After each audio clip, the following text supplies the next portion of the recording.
This is the thing that I want to talk about. Yeah, his accomplishments. Unprecedented economic boom. It's true. Tax relief for the everyday American. Massive deregulation, which helped create jobs for our citizens. Fair and reciprocal trade. Yeah, instead of just giving and giving and giving and getting nothing back, it was he made it an actual reciprocal relationship. Energy independence for the first time in like 70 years or something, some 60 years. I don't know exactly the number, but I think that's good. You know, the TPP would have locked us in buying oil for a long time. I didn't want that. That's ridiculous. Investing in workers and families. Yeah, American citizens. Shouldn't we want that? The president to do that? Life-saving response to COVID. This is very important. Okay? He shut down our border, and everyone's like, "You're a xenophobe." Joe Biden called him a xenophobe. Xenophobic, excuse me, if I want to go verbatim. He called for hydroxychloroquine. Was shut down, thrown under the bus. How dare you suggest something that could ruin our plan for the vaccine? Well, that's really what it was, because it turns out hydroxychloroquine does work, and it does lower the death rate. So does vitamin C, or vitamin C probably does too, but vitamin D. Getting sunlight gives you vitamin D. Vitamin D is actually really good help in curbing the death rates.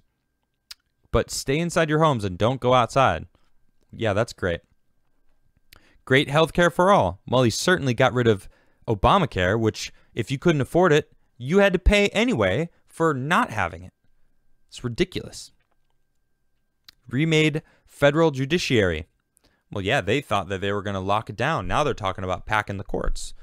I think it's good to have, you know, both sides of the, I don't know, because judiciaries are not supposed to be biased. They're not supposed to be on either side. They're supposed to just represent the law and the Constitution and interpret the law, not be biased. Which is why Amy Barrett was like, props to her, because watching her Senate hearing of them trying to get her to admit that she has bias, and she was like, I'm just gonna interpret the law. You're asking me about my bias. Stop. I don't have one when it comes to this. I interpret the law. That case right there, I went off of another case and a different case, and she was citing all these different cases. She held up her book. She had nothing on it because it's all in there, because she's on top of it. Craziness. Securing the border. You see what's going down right now? Well, rumor has it Biden's going to make any immigrant a American citizen. Yeah, come on down. Now they're storming the border. There are thousands of people that are trying to get to America now, but with what jobs? Where are the jobs for all these people? What are they going to do when they get here? How are they going to become American citizens if there's no jobs for even us to have, let alone them? It's pretty insane. So having a solid border where you have to go through a process to get in makes sense. Restored U.S. leadership abroad. Well, that's certainly true. He forced everyone to recognize our leadership, rebuilt the military, and kept us out of war. Protecting our veterans. Yeah, they weren't even getting paid. The VA was in shambles. Made communities safer. People would argue about this, right? Because look at the last year. They'd be like, well, it's all Trump's fault. You know, the burning down of like Minneapolis, for example. You know, it's like he wanted to help. They were like, no, we want this place to burn so we can blame you. I'm quoting the Democratic governors across this country. Cherished life and religious liberty. Yeah, that's what this country is built on. Safeguarded the environment. People don't know this, but he saved millions and millions of acres. I think like $1.9 billion he put into revitalizing our park system in this country. I don't know if you knew that. I did a segment on it months ago. Expanded educational opportunity. I've heard him talk about school choice many times. Corey DeAngelis has joined me talking about school choice. If you don't know about school choice, you should get in it. Get in on that conversation. Know what school choice is. It's funding the students, not the school. And the schools are fighting it. They're like, whoa, whoa, whoa, whoa, whoa. We want to keep the money. We'll just hire more teachers so we have more power in the teachers union. Look into it. It's pretty crazy. Combating the opioid crisis. Yeah, he declared it an epidemic. He said this is a crazy issue that we have to deal with because the pharmaceutical companies have way too much power and they're killing people. And then he went and did the there's the first right to try, which is a whole nother thing, but making it so that if a drug is cheaper in a different country, you legally have to sell it for that same price. You can't upcharge because of its American citizens and force them to pay or force the insurance companies to pay. So there's a lot more in here, but man, they don't want people talking about this kind of stuff. No. Orange man bad. Orange mad bad. That's what they want you to remember. That's what they want you to know and think about when you hear Trump supporter. Oh man, you're a terrible person for voting for the president or supporting well, they wouldn't call him the president. They'd be like, for supporting the orange man. He's so bad. How could you support him? I could support him because I actually saw the things that he was trying to do. Had they listened to him, 400,000 people wouldn't have been killed from COVID. I watched Governor Murphy, Governor Cuomo, Governor Whitmer putting sick people in nursing homes, causing a high spike of death when the people in nursing homes should have been sheltered and kept away from people with COVID because they were at the most risk of dying. What?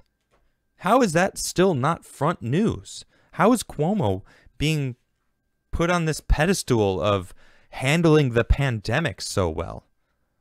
And yet Trump is still blamed for those 400,000 deaths. Every time I see someone tweet that out, like, well, Trump was responsible for the 400,000 deaths. First off, they said 2.5 million people were going to die from this. Okay? So you're telling me he saved 2.1 million lives. That's amazing. Second off, he cured the flu. The flu numbers dropped to absolutely nil. There's you look at the bar. Actually, I have it somewhere. Let's see if I could find that tweet while I'm continuing my rant here. Hydroxychloroquine. He tried to get it to work. Hey, do this. All these doctors were like, actually, yeah, he's right. It'll work. We should use it. And they're like, whoa, you're banned. Orange man bad. No, don't worry about it. You need the vaccine. And yet I'm reading reports where this vaccine has making some people sterile. It's killed a few people already. That's right. People have died from taking the vaccine. Let's see if I can find this tweet. Oh, man, I tweet a lot, but... oh, nice, I found it. Here's look at these death numbers. Pretty consistent throughout the years. 2017 to 18, 18 to 19, 19 to 20, 22 to 21. Seems awfully absent of flu deaths. This is number of influenza-associated pediatric deaths by week of death. This is from CDC, by the way. Okay, this is just not just some random graph. Okay, so you're telling me the 400,000 deaths that are only COVID deaths are all 100% Trump's fault, but this lack of flu deaths isn't Trump's fault? I mean, I think that's amazing. He solved the flu. Sure enough, what was it? Well, I mean, actually, COVID technically cured the flu, right? Would that be it? It depends on your perspective, I guess, right? Oh, man. So, look, Trump, I think he did a fantastic job. I think what he did, the person he represents, I mean, he didn't have to give up his cushy life of being a celebrity. That's what it was. He's a rich celebrity that was very successful in his life. Okay, sure, he had some pitfalls throughout it. He did have a couple bankruptcy throughout the 90s. The 90s were kind of a terrible time. There was a mini depression in 92. I don't know if many people know about it, but it hit a lot of his businesses. Okay, sure. But what do you do when you get knocked down? Do you get back up, or do you just stay on the ground? Well, I admire someone who gets up and keeps moving, because that's my motto. You know, I get knocked off, you know, something that seems to be going really well. What am I going to do? Cry about it? No, I'm going to start my own show and do my own thing. I'm going to keep moving forward. So what choice do I have? You know? So now, you know, what is he going to do? Well, really, I'm really curious to see what his plans are. You know, what is Trump's plan now? You know, now that he's free from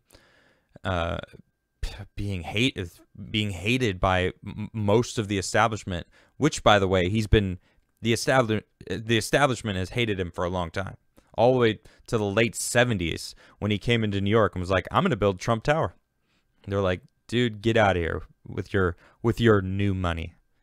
Yeah, I don't know. I talk about it sometimes, but oh man, we'll see what happens.